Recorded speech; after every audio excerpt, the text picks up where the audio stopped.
Hello guys, ఇవాళ అయితే మన దగ్గరికి రెండు mat colour royal Enfield bikes వచ్చాయండి పీపీఎఫ్ కోసం. ఒక బండి అయితే డైరెక్ట్ గా షోరూమ్ నుంచే వచ్చింది, కవర్స్ మొత్తం మనమే రిమూవ్ చేయడం జరిగింది. ఆ తర్వాత రెండు బైక్స్ లోను ఫుల్ బాడీ పీపీఎఫ్ ఉంది కాబట్టి వర్క్ అయితే స్టార్ట్ చేసేసినాం. ఈ రెండు బైక్లలో మ్యాట్ పీపీఎఫ్ ని అప్లై చేస్తున్నాం. సో ఇప్పుడు మ్యాట్ పీపీఎఫ్ కి గ్లాసీ పీపీఎఫ్ కి తేడా ఏంటంటే, మ్యాట్ పీపీఎఫ్ అనేది ఇప్పుడు బండికి ఉన్న లుక్ కి ఎట్లుందో అట్లనే సేమ్ ఉంటుంది. గ్లాసీ పీపీఎఫ్ అంటే డల్ లుక్ కాకుండా షైనింగ్ లుక్ అనేది ఉంటుంది. ఇంకా గ్లాసీ పీపీఎఫ్ కంటే మ్యాట్ పీపీఎఫ్ అనేది స్లైట్ గా ప్రైస్ డిఫరెన్స్ ఉంటుంది. ఇంకా ఫినిషింగ్ వరకు వస్తే guys edge to edge finishing ఉంటుంది. ఇంకా కూడా చాలా మంది నన్ను బైక్ పీపీఎఫ్ కి లామినేషన్ కి తేడా ఏంటని అడుగుతూనే ఉన్నారు. లామినేషన్ లో సెల్ఫ్ ఫీలింగ్ ప్రాపర్టీస్ ఉండవండి. లామినేషన్ లో వారంటీ 1 year కంటే ఎక్కువ ఉండదు. ఇంకా పీపీఎఫ్ అనేది 3 to 5 years వారంటీ మెటీరియల్స్ ఉంటాయి.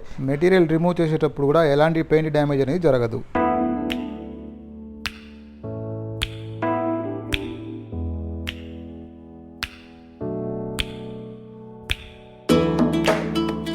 For more details, contact me on this number.